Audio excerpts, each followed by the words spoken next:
নমস্কাৰ, মই ৰাকেশ দাস।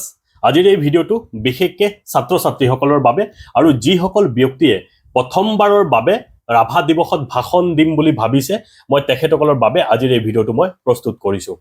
আপোনালোকে চাগে চিন্তাত আছে, এইবাৰ ৰাভা দিৱসত কেনেকৈ ভাষণ দিম, কেনেকৈ মঞ্চত বহা মানুহখিনিক সম্বোধন কৰিম, কাৰোবাক অলপ কওঁ নেকি, মোক লিখি দিব। এনেকুৱা ধৰণৰ কথাবোৰ যদি আপোনালোকে চিন্তা কৰি আছে, একেবাৰে টেনশ্যন নল'ব। মোৰ এই কিতাপখন ভাষণ অভ্যাস নামৰ কিতাপখন আপোনালোকে অৰ্ডাৰ কৰক, আপোনালোকৰ ঘৰলৈকে মই পঠিয়াই দিম।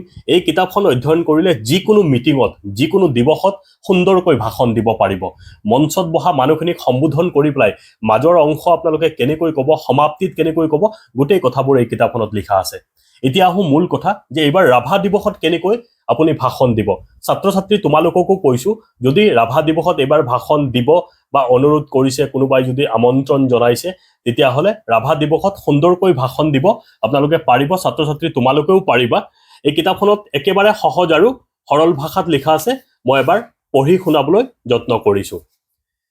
নমস্কাৰ, আজিৰ এই ৰাভা দিৱস উদযাপন সমিতিৰ সন্মানীয় সভাপতি মহোদয়, সন্মানীয় উদযাপন সমিতিৰ সদস্যবৃন্দ, উপস্থিত আমন্ত্ৰিত বিশিষ্ট অতিথিসকল, মৰমৰ ছাত্ৰ ছাত্ৰীসকল আৰু শ্ৰদ্ধাৰ ৰাইজ, মই সকলোকে ৰাভা দিৱসৰ শুভকামনা জনাইছোঁ। আজিৰ এই শুভক্ষণত মোক ৰাভা দিৱসৰ ওপৰত দুআষাৰ বক্তব্য প্ৰদান কৰিবলৈ সুযোগ দিয়াৰ বাবে উদযাপন সমিতিক মই ধন্যবাদ জনাইছোঁ। মোৰ যদি কিবা ভুল ত্ৰুটি হয় মোক ক্ষমা কৰিব। আজি ৰাভা দিৱস, প্ৰতি বছৰৰ 20 জুন তাৰিখটো ৰাভা দিৱস হিচাপে পালন কৰোঁ, কাৰণ 20 জুন তাৰিখটো কলাগুৰু বিষ্ণুপ্ৰসাদ ৰাভাদেৱৰ মৃত্যু তিথি। সেইকাৰণে এই পবিত্ৰ দিনটোক তেখেতৰ প্ৰতি শ্ৰদ্ধা নিবেদি আমি সকলোৱে ৰাভা দিৱস পালন কৰোঁ। কলাগুৰু বিষ্ণুপ্ৰসাদ ৰাভাৰ জন্ম হৈছিল 1909 চনৰ 31 জানুৱাৰী তাৰিখে পূৰ্বৰ অবিভক্ত ভাৰত আৰু বৰ্তমানৰ বাংলাদেশৰ ৰাজধানী ঢাকা চহৰত। বিষ্ণুপ্ৰসাদ ৰাভাৰ পিতৃৰ নাম আছিল গোপাল চন্দ্ৰ ৰাভা আৰু মাতৃৰ নাম আছিল গেতিবাই ৰাভা। বিষ্ণুপ্ৰসাদ ৰাভাৰ মুঠতে 3 গৰাকী পত্নী আছিল। বিষ্ণুপ্ৰসাদ ৰাভাই ইংৰাজী 1935 চনত 24 বছৰ বয়সত বিয়া কৰায়।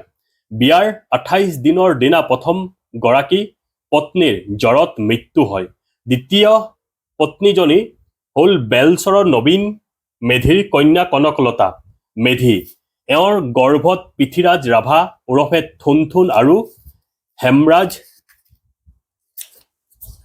ৰাভা ওৰফে মুনমুনৰ জন্ম হয়।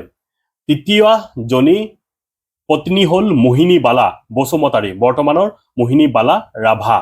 এওঁৰ গৰ্ভত জন্ম হয় মেণ্ডুলা ৰাভা ওৰফে লুণ্ডুন। বিষ্ণুপ্ৰসাদ ৰাভা এগৰাকী সুনিপুণ গল্পকাৰ, নিবন্ধকাৰ, গায়ক, গীতিকাৰ, খেলুৱৈ, সুৰকাৰ আছিল, যাৰ কাৰণে তেখেতক কলাগুৰু বুলি জনা যায়। কলাগুৰু বিষ্ণুপ্ৰসাদ ৰাভাদেৱে আমাক বহুতো কালজয়ী গীত উপহাৰ দি গৈছে। তাৰে ভিতৰত বিশ্বৰ ছন্দে ছন্দে, নাহৰ ফুলে নুশুৱাই, পৰজনমৰ শুভ লগনত আদি ৰাভাদেৱে ৰচনা কৰা গীতসমূহক ৰাভা গীত বুলি কোৱা হয়। বিষ্ণুপ্ৰসাদ ৰাভাই ভাৰতক ব্ৰিটিছ শাসনৰ পৰা মুক্ত কৰিবলৈ স্বাধীনতা আন্দোলনবোৰত আগভাগ লৈছিল। বিষ্ণুপ্ৰসাদ ৰাভাই 1940 চনত কাশীৰ হিন্দু বিশ্ববিদ্যালয়ত 108 বিধ নৃত্য প্ৰদৰ্শন কৰি অভিলেখ গঢ়িছিল। তেখেতে কেইবাটাও ভাষা ক'ব পাৰিছিল আৰু কেইবাবিধো বাদ্যও বজাব জানিছিল। কলাগুৰু বিষ্ণুপ্ৰসাদ ৰাভাদেৱে মহাপুৰুষ শ্ৰীমন্ত শংকৰদেৱৰ চিত্ৰ আৰু 7 খলপীয়া সিংহাসন চিত্ৰ আঁকি উলিয়াইছিল।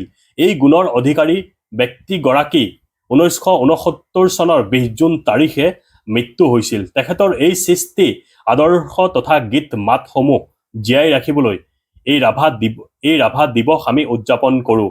শেষত সকলোৰে মংগল কামনা কৰি, সকলোৰে সুস্বাস্থ্য কামনা কৰি মোৰ চমু বক্তব্য সামৰণি মাৰিছোঁ। ধন্যবাদ। আপোনালোকে এনেকৈ আপোনালোকৰ বক্তব্য সুন্দৰকৈ ৰাভা দিৱসত ৰাখিব পাৰিব, ভাষণ দিব পাৰিব। ধন্যবাদ।